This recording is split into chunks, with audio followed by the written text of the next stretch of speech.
Welcome. This is Alice Alicia Jones, and I am doing segment 2 of Past Life Readings on Facebook Live.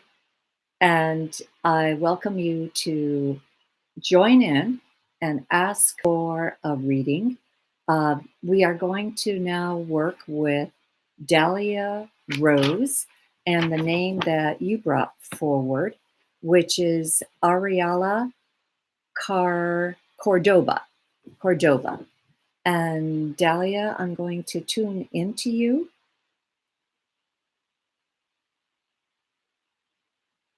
And to Ariel. Okay, her real name is Ariale Cordova. Okay? Cordoba. She say my spring name is Dahlia Rose. So these names both belongs to her.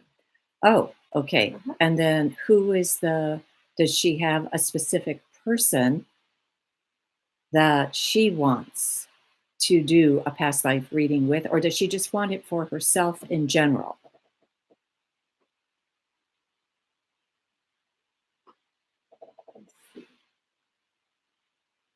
This is a new format that we're trying, so it just takes a few minutes to get the information. Yes. Just for Dahlia. All right, so just for herself. All right. And I'm just going to go and tune in.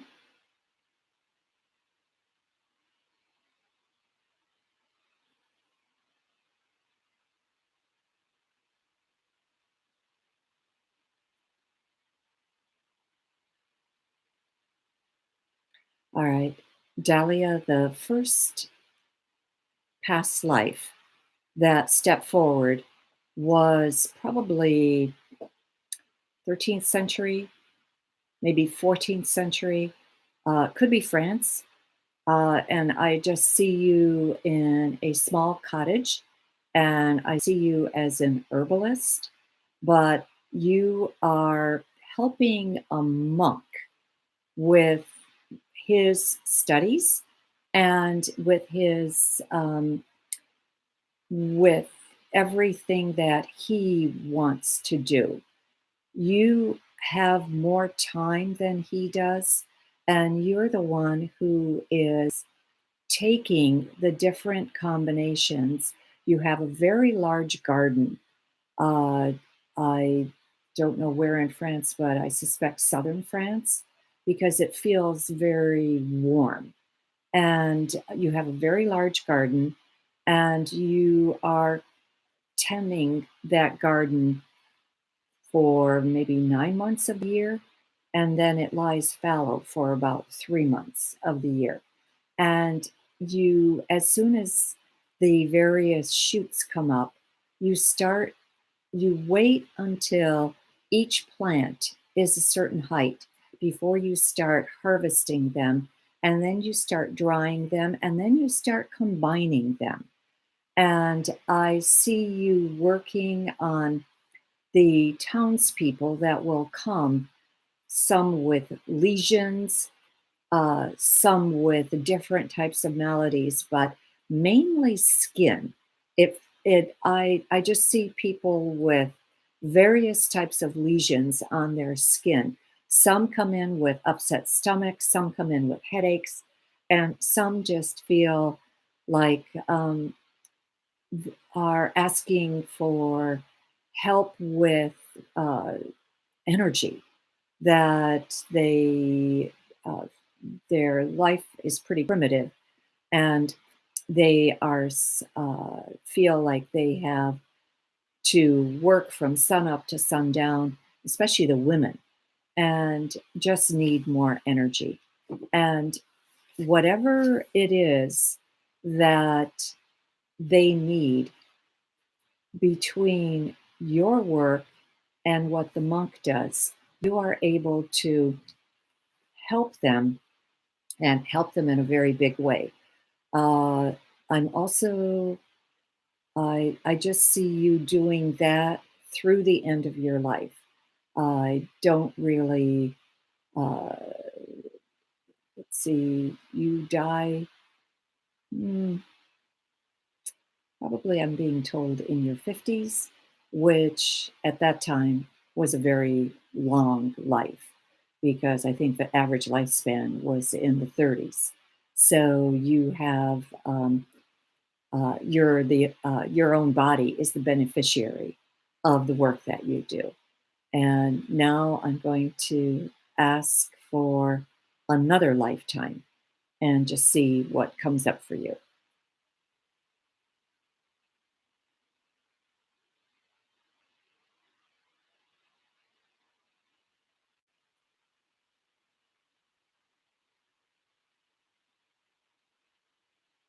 Hmm.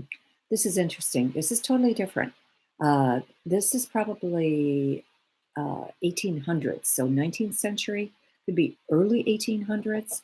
And I sense that you are part of the War of 1812, but you're British and you come in and you're one of the officers, uh, but you're on foreign soil and it feels like the colonies, that you're in the colonies.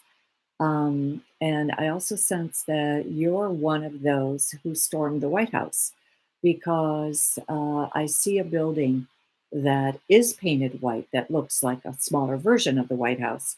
And because I think that was expanded in 1812, it wasn't quite as big as it is now. But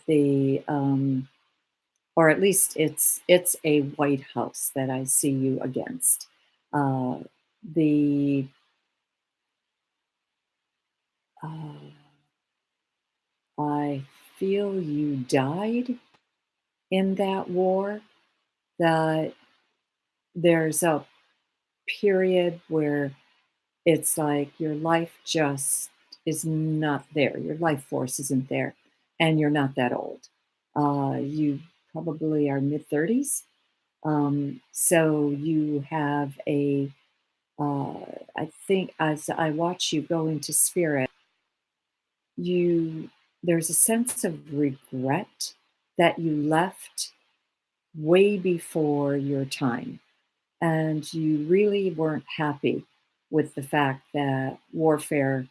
Uh, I think you had a certain attitude that you would survive no matter what, and you weren't happy about that. Um, and then, so war just became an anomaly for you, and you don't want to participate in any kind of wars. Prior to that, I think you had several lifetimes where you were a warrior in different areas. And in one case, I actually see you as a samurai. So, but you were very, very big. Okay. And the what? The table is moving. Okay. And anyway, Dahlia, that I think is the end of your career in the military. I don't think you're interested, like I said, after that point to involve yourself in any military action whatsoever. Let me just see if I can bring up another lifetime.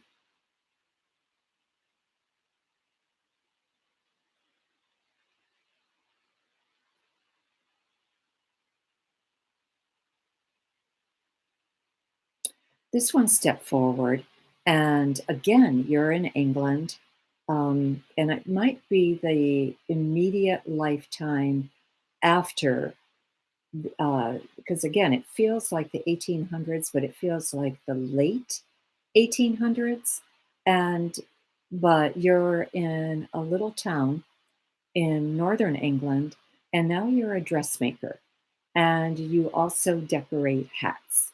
And it's a very humble lifetime, but you're very creative and you feel extremely proud of the fact that you are that people flock to you just because of your creativity, because you can make a very plain bonnet look very, very special just with the ribbons that you put on it and the certain flowers that you add. You also know how to dress hair so that you're highly sought after, um, as a sideline to help young ladies get ready for balls and when there's not enough servants to go around. So you are able to do that. But again, that comes in with your love of creativity. So, my question to you is, do either of these lifetimes or any of the lifetimes that I brought up for you, do they have any bearing on anything that you've done or like to do or shy away from in this lifetime? And again, I don't know if you can type your answer, but if you could, that would be great. Mhm.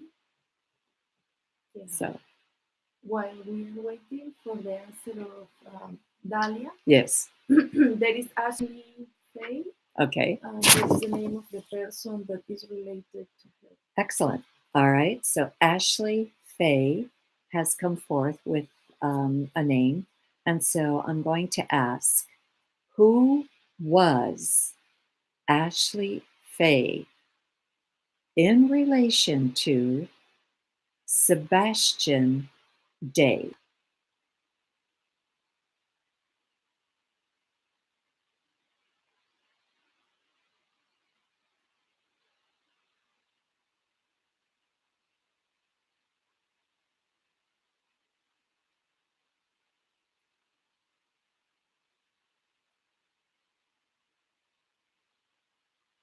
Hmm, this is interesting. Um, this is a lifetime also in England. Uh, and if it isn't, it absolutely feels like England, but it actually feels like the turn of the 1900s, maybe the early 1900s, late 1800s, but early 1900s, just judging from the clothes that I see. You're male in that lifetime, and you are a detective. And because I asked for your name first, the first thing that showed up was that you were a detective and in um, a very large area. So I'm going to say London because it feels like London. Um, and the person who is Sebastian is your helper. The only thing is that sometimes he disappears on you. Sometimes he's there and is able to give you what you need, and other times he just disappears and doesn't really come forth with any explanation as to where he goes or why he's gone. But his work is good enough and important enough and valuable enough to you that you tolerate this idiosyncrasy of his and give him a lot of leeway to be that way because he is a person that has his own job. Um, he doesn't really, okay, the words I'm getting is he doesn't really like his job. And so that's why he would much more be interested in helping you. But I think his job is very necessary. And the sense I have with what he's doing is that he's a veterinarian and that he's on call almost continuously and it tends to wear him out. So working with you is almost like a vacation for him and gives him a way to uh, get away from the responsibilities that he sees sometimes overwhelming him. I he loves working with you. He loves this aspect of himself because the work that he does, that he's trained to do, um, is even though it's very important, he feels that there's a routine to it that is wearing on him. And so your work brings stimulation to his mind, brings a variety, and it brings a way for him to exercise his mental faculties in a way that he can't. Um, the restrictions of what he does as a veterinarian. So anyway, that's it's kind of neat. It's kind of interesting to watch the kind of dynamics between the two of you and how you play off each other's strengths. And like I said, you're very tolerant of him because of the fact that he's very, very good when he is around to help you. Is there anybody else, Ashley, that you would like a reading with? Let's see if Ashley answered. In the meanwhile, Dalia answered to you. Okay. You can read her answer here. Okay. Okay. Yeah. And Dahlia says, my goodness, you are wonderful. Thank you for your gifts and the energy that you put in. This is so much more than I expected, and you've given me more than I could explain. Thank you for being amazing. And Ashley Faye says, nope, just me. Okay. So before. Okay, before. Okay. Yes. And while we're waiting for Ashley, Jen Bateman. In fact, yes, she answered that.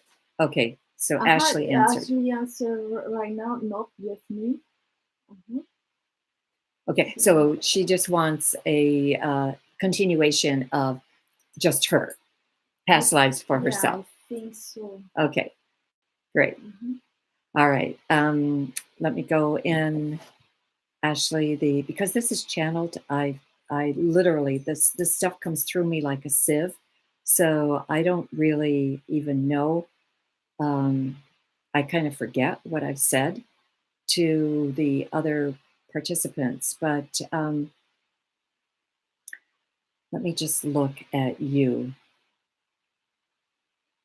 All right, the first life that stepped forward for you was a dancer, but this feels like the Wild West. This feels like a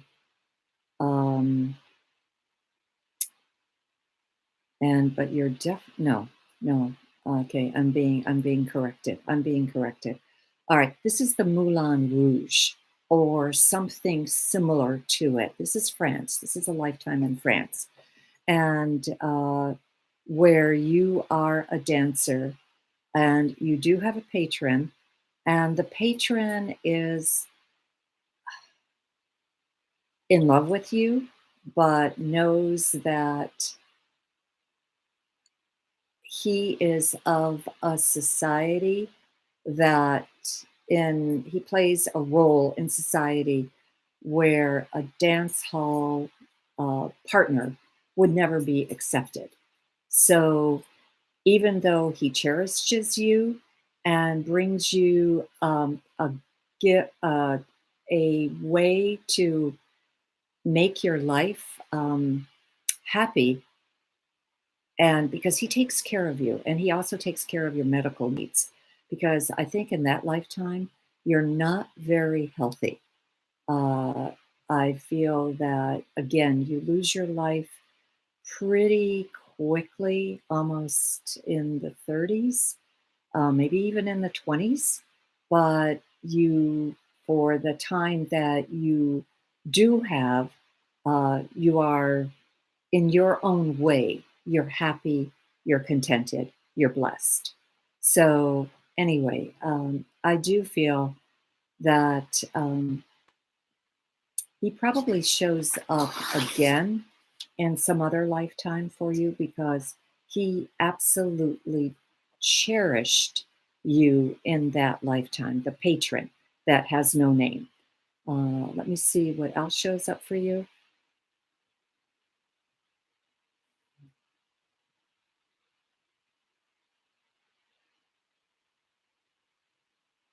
Hmm.